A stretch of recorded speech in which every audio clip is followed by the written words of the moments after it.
what the motion is, well, the first motion would be Mr. Allen would respectfully request the opportunity to withdraw his plea based on what I believe to be the perception of my ineffectiveness in representing him during the plea negotiations and his acceptance of the plea. He's, without breaking attorney-client privilege, he doesn't believe that I properly advised him. So the first motion would be to allow Mr. Allen the opportunity to withdraw his plea in the interest of justice if he so chooses. All the witnesses are police witnesses and all the evidence is captured on body cam and video. So I don't think the prosecution will be prejudiced. The second motion. Well, hold on. Before we move to the second motion, I'm not going to even consider an oral motion to withdraw a plea. That all has to be done right. So that the prosecutor has an opportunity to respond. I understand. Because this plea was taken on March 12th, so now we're over 2 months ago, and I need to be able to review the motion to determine whether or not that is something this court would grant. And counsel, your next motion.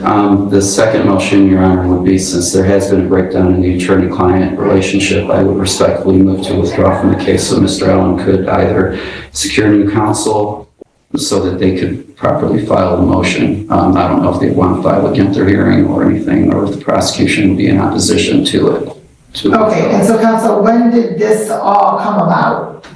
Well, did it come about this morning? We have been discussing it for a few weeks, and this morning it just came to a head that I can't effectively represent Mr. Allen anymore in line with what he believes to be his best interests as opposed to my conflict with what's happening here. Okay. I was retained, and I'm candid with the tribunal, I was retained by a third party who did give me $2,000 to represent Mr. Allen. I proposed that I refund half of that to Mr. Allen at a minimum so that he could. You refund that to Mr. Allen instead of back to the third party? To the third party, but basically if they wanted to help him again, I can't in good conscience or refund all of the retainer. I've been down here several times and put quite a bit into this matter so far.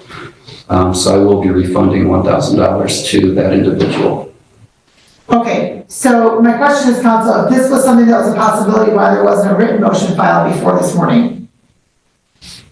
I literally believed everything was fine when I was informed of the medical marijuana card, and that there was just the cold feet issues that some of my clients have, and until they give me like clear, unequivocal, I couldn't interpret. I didn't know, you didn't tell me I want to withdraw my plea in any other light than, okay, you're telling me you believe I was ineffective at this point, and what my thoughts were aren't in line with what his beliefs were during these last few weeks. So I do apologize. You're correct that if I knew, I should have filed a written motion, but we discussed it. I said I could withdraw as your attorney, you could find someone else and things like that without getting into the nitty-gritty of it, but it was my belief that the representation was still intact and we were on the same page. And I apologize for interrupting the proceedings earlier. That's when it basically clicked that this is something that I need to bring forth and make these requests. Okay. Mr. Allen, you have been to court a number of times with Mr. Olata, correct? Yes. And you've had opportunity to speak to Mr. Olata on a number of occasions, correct? Yes. And you also have had the opportunity to review discovery with Mr. Olata, is that correct? Yes. Okay. And Mr. Olata has been your attorney since January, and there's been a number of court dates that have been scheduled. In fact, you all were here April 28th, and we did not hold the sentencing because your client indicated that the CCH was inaccurate based upon what you had represented and requested time to adjourn that to revisit that issue. And it has been corrected by probation, Your Honor. Correct. Would that be correct, Mr. Allen? Yes. All that is correct, right? Yes. Okay. And so now here we are at the date of sentencing, and you want to have a different attorney, and you want to withdraw your plea. I don't necessarily want a different attorney, but I want to withdraw my plea because I don't feel, first of all, probation ain't even part of the punishment for what I pled guilty to. I took the plea agreement thinking you were going to sentence me accordingly to what the first offense misdemeanor is for. Okay, so You're what's trying that, to put sir? me on probation and that's not even part of the punishment. Pause just one moment.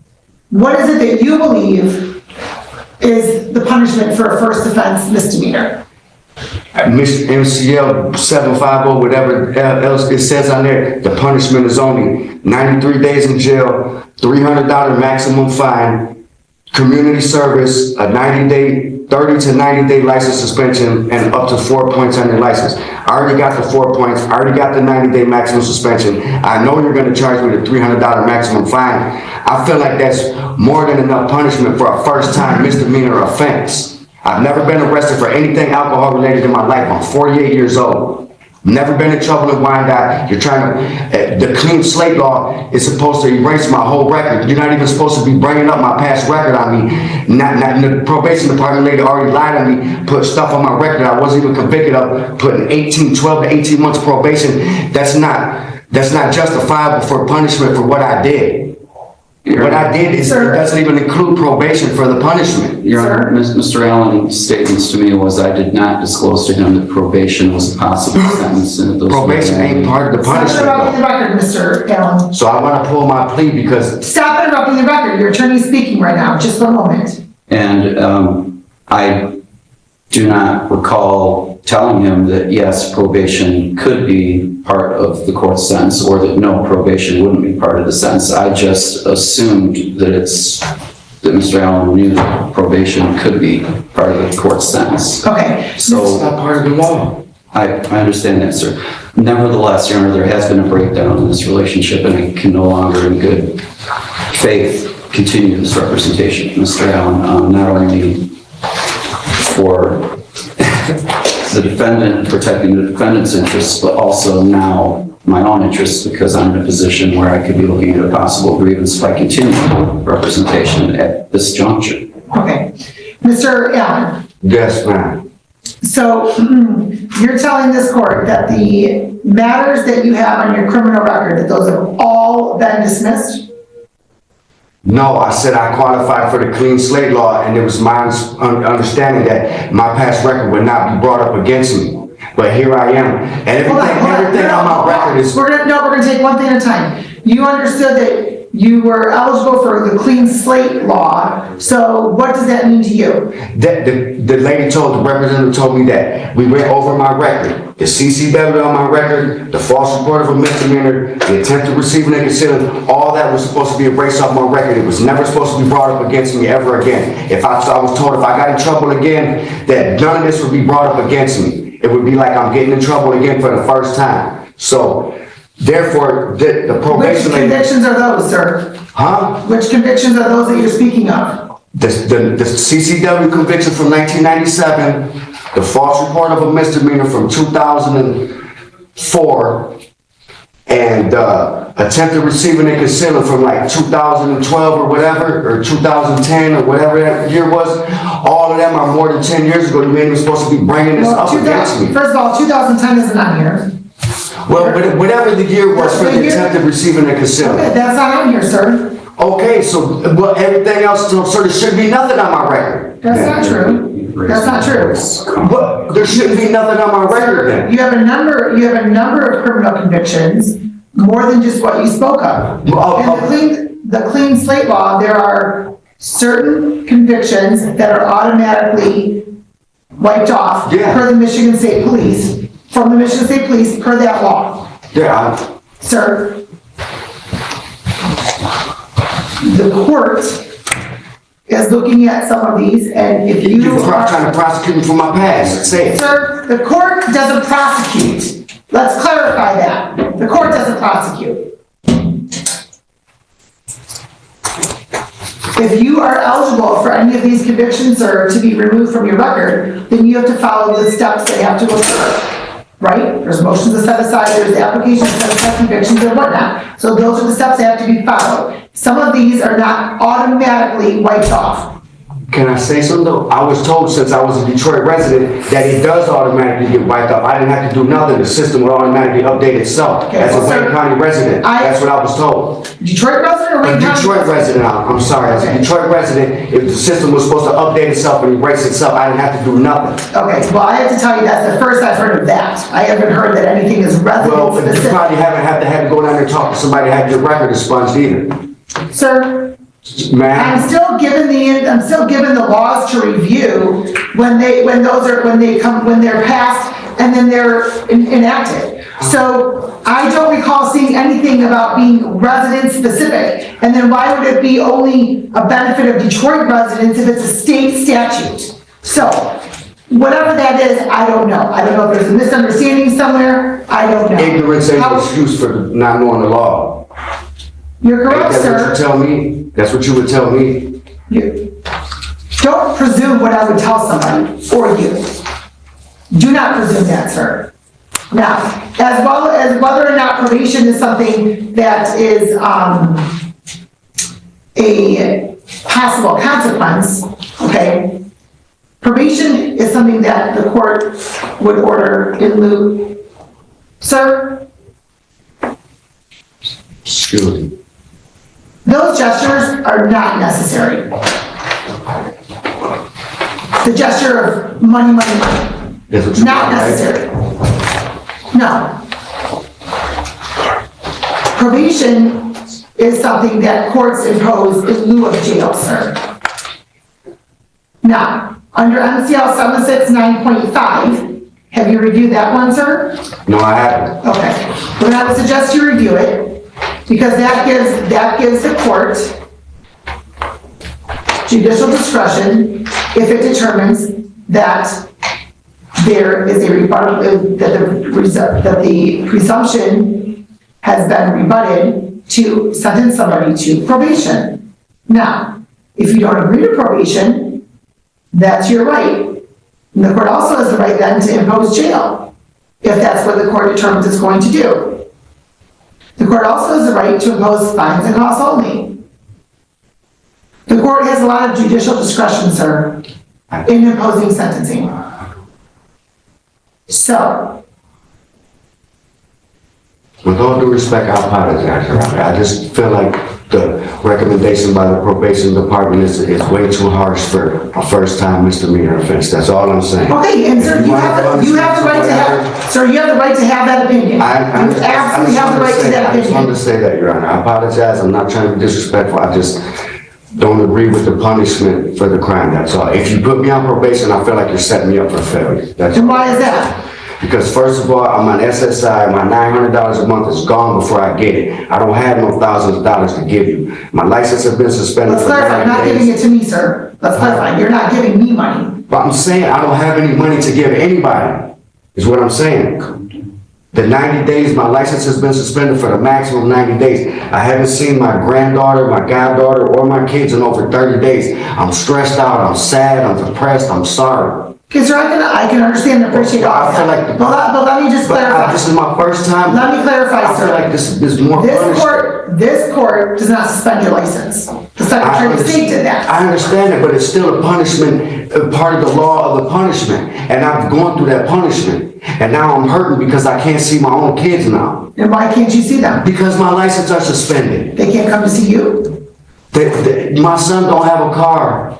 You know what I'm saying? My daughter, she goes to nursing school. She's a full-time mother Okay, so where does your daughter live? in Woodhaven. Okay, and you reside, I live in Detroit, and it costs a lot of money to take an Uber back and forth that I don't have the money for. okay, what a bicycle? What about a bicycle? What about somebody I'm else? disabled. I'm gonna ride a bike from Detroit to Woodhaven. Sir, You're asking me, man, this is ridiculous, man. I'm just asking options. Can I just get a fine and go about my way, man?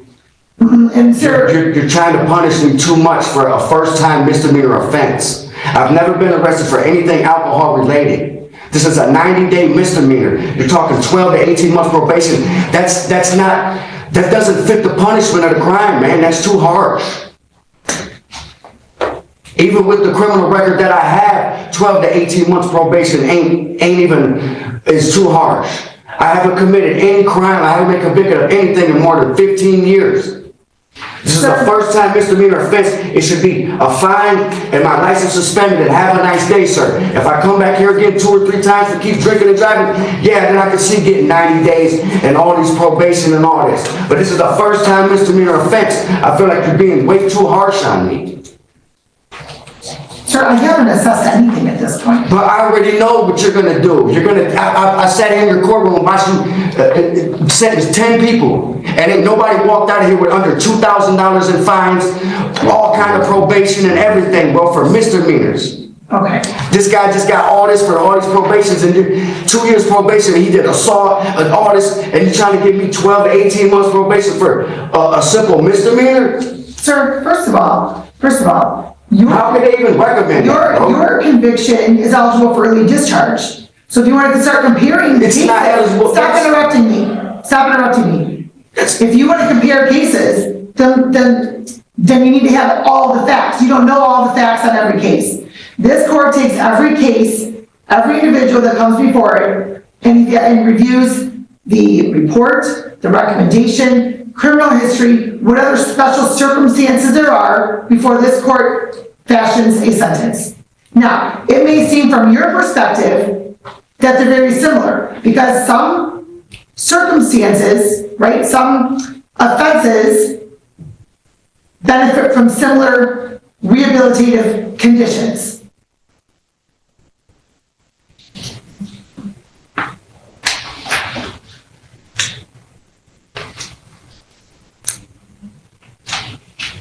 It's a simple misdemeanor charge, man. That's your opinion, sir. That's fine. Blown out of proportion. That's all I'm saying.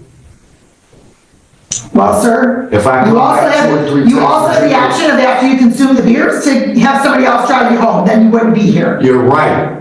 And I really want to go to trial because making me blow 13 breath flies and charging me with something that with only one, you know what I'm saying? I was falsely arrested anyways. I was falsely arrested. The officer told me, I don't like how you're talking to me. If you don't quiet down, I'll take you to jail for disorderly conduct. That's not disorderly conduct. You're done. I'm gonna. I want to withdraw my plea and go to trial. Sir, stop talking, please. Stop talking. The court's going to grant Mr. Arlotta's motion to withdraw.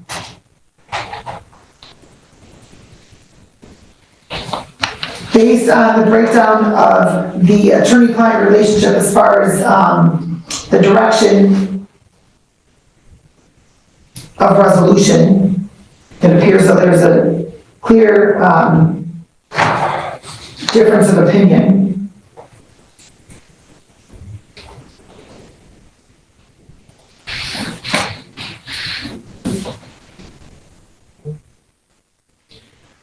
Mr. Allen, are you intending to retain Oh, yes, other counsel? I'm gonna hire another lawyer.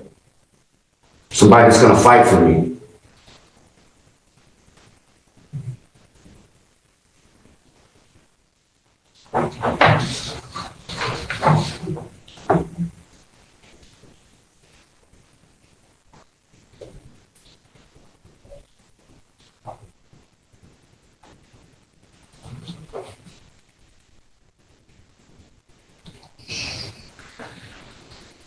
I took this plea to be cool, you know?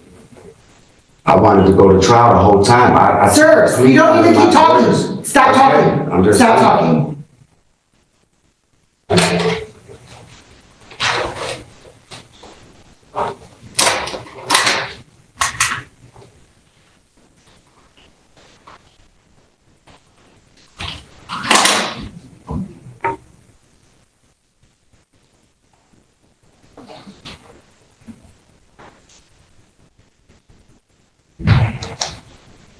As of now, this is still scheduled for sentencing until this court receives a written motion regarding a plea withdrawn.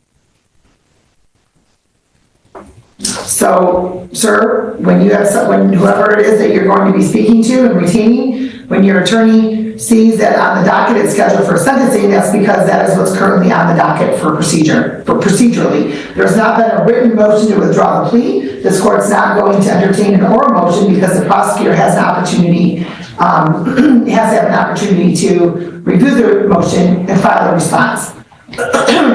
So we'll adjourn the sentencing. So I'm not gonna be able to pull my plea and go to trial? I'm just gonna be able to hire another lawyer for sentencing?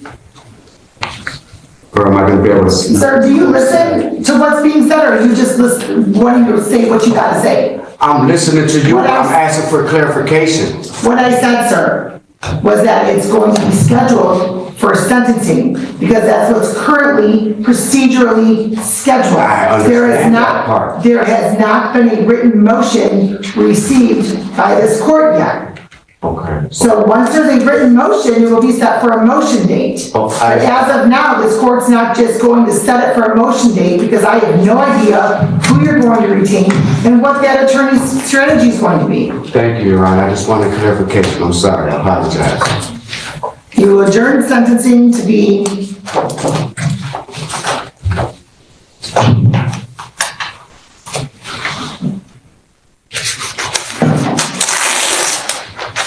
June 18th.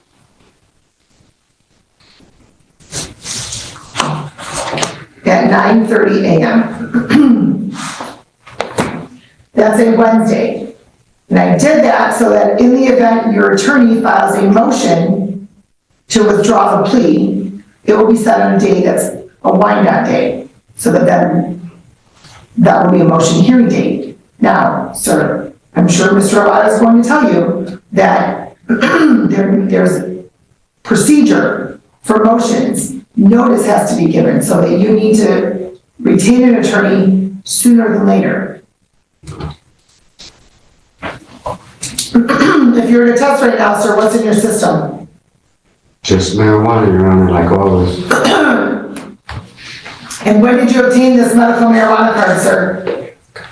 I went and got it like probably 10 days ago. Okay, and so did your treating physician give you any documentation to? My primary caregiver, she retired, Your Honor, so. No, sir.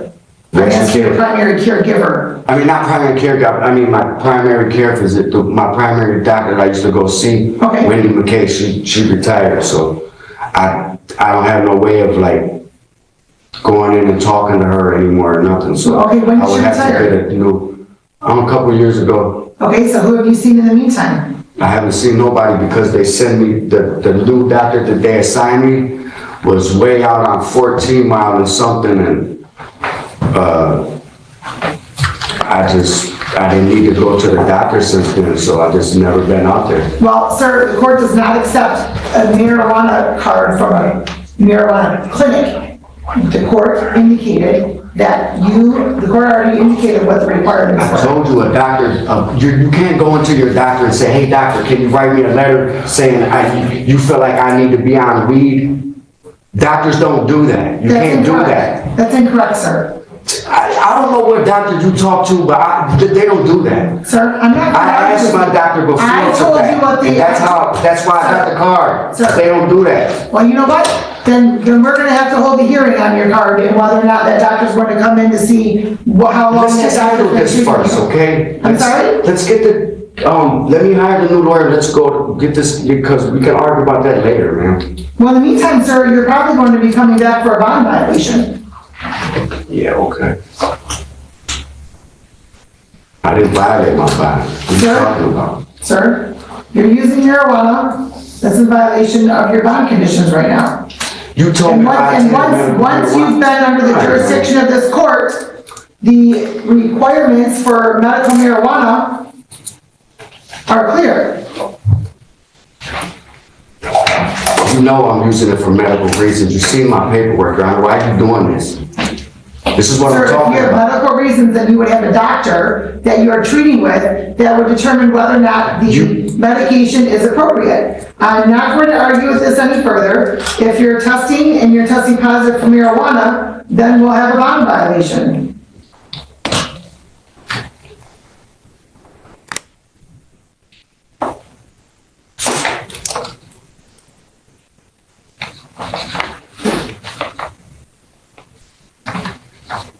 All right, bonding conditions are continued. Thank you. Have a good day. Thank you, Your Honor.